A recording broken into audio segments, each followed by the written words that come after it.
Assalamualaikum warahmatullahi wabarakatuh. Nama saya Ilman Airul Sani dari kelas 11 MIPA 2. Di sini saya akan menjelaskan sedikit tentang peristiwa yang terjadi, peristiwa Rengas Dengklok. Rengas Dengklok terjadi karena adanya perbedaan pendapat atau pandangan antara golongan tua dan golongan muda. Golongan tua berpendapat bahwa pelaksanaan proklamasi bekerja sama dengan pemerintahan Jepang untuk menghindari pertumpahan darah. Dan sebaliknya, golongan muda berpendapat bahwa pelaksanaan proklamasi dengan kekuatan sendiri tanpa bantuan Jepang. Lalu, golongan muda menculik Insinyur Soekarno dan Muhammad Hatta dan dibawa ke Rengas Dengklok.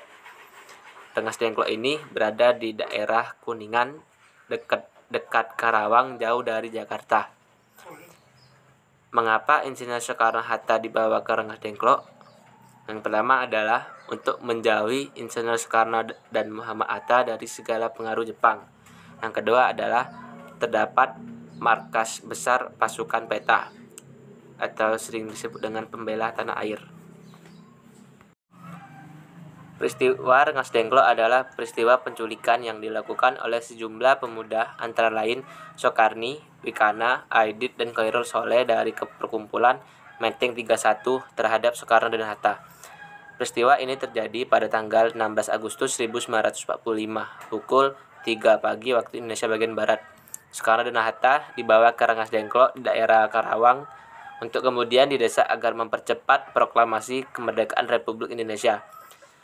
Sampai dengan terjadinya kesepakatan antara golongan tua yang diwakili Soekarno dan Hatta serta Mr. Ahmad Soebardjo, Mr. Ahmad Soebardjo dengan golongan muda tentang kapan proklamasi akan dilaksanakan, terutama setelah Jepang mengalami kekalahan dalam Perang Pasifik.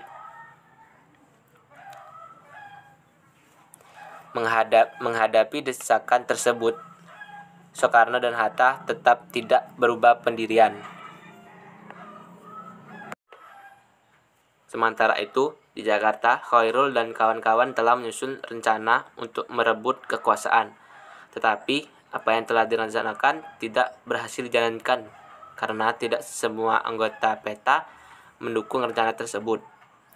Proklamasi Kemerdekaan Republik Indonesia rencananya akan dibacakan oleh Bung Karno dan Bung Hatta pada hari Jumat 17 Agustus 1945 di lapangan Ikada yang sekarang telah menjadi lapangan Monas atau di rumah Bung Karno di Jalan Pegangsaan Timur nomor 56. Dipilih rumah Bung Karno karena di lapangan Ikada sudah tersebar bahwa ada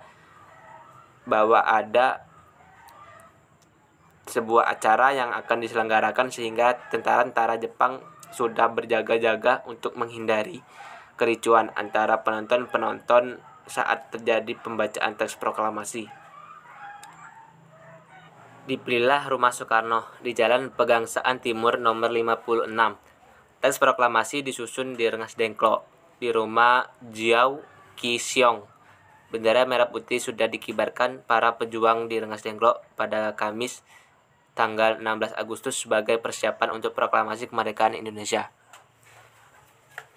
Karena tidak mendapat berita dari Jakarta, maka Yusuf Kunto dikirim untuk berunding dengan pemuda-pemuda yang ada di Jakarta. Namun, sesampainya di Jakarta, Kunto hanya menemui Wikana dan Mr. Ahmad Soebardjo.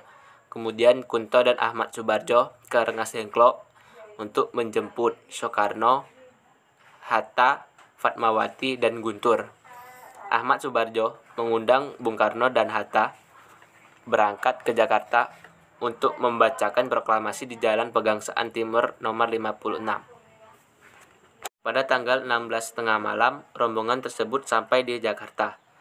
Keesokan harinya, tepatnya tanggal 17 Agustus 1945, pernyataan proklamasi dikumandangkan dengan teks proklamasi kemerdekaan Indonesia yang diketik oleh Sayuti menggunakan mesin ketik yang dipinjam. Tepatnya sebetulnya diambil dari kantor Kepala Perwakilan Angkatan Laut Jerman. Mayor Laut Dr. Herman Kandeler. Latar belakang sunting peristiwa Rengas Dengklok. Pada waktu itu, Soekarno dan Muhammad Hatta, tokoh-tokoh, menginginkan agar proklamasi dilakukan melalui PPKI. Sementara golongan pemuda menginginkan agar proklamasi dilakukan secepatnya tanpa melakukan PPKI yang dianggap sebagai badan buatan Jepang. Para golongan pemuda khawatir apabila kemerdekaan yang sebenarnya merupakan hasil dari perjuangan bangsa Indonesia menjadi seolah-olah merupakan pemberian dari Jepang. Sebelumnya, golongan pemuda telah mengadakan suatu perundingan di salah satu lembaga bakteriologi di Pegangsaan Timur, Jakarta, pada tanggal 15 Agustus 1945. Dalam pertemuan ini diputuskan agar pelaksanaan kemerdekaan dilepaskan dalam segala ikatan dan hubungan dengan janji kemerdekaan dari Jepang. Hasil keputusan disampaikan kepada Insinyur Soekarno dan Muhammad Hatta pada malam harinya, tetapi ditolak oleh Soekarno karena merasa bertanggung jawab sebagai ketua PPKI. Di Jakarta, Ahmad Soebardjo yang termasuk tokoh dari golongan tua mengetahui peristiwa tersebut.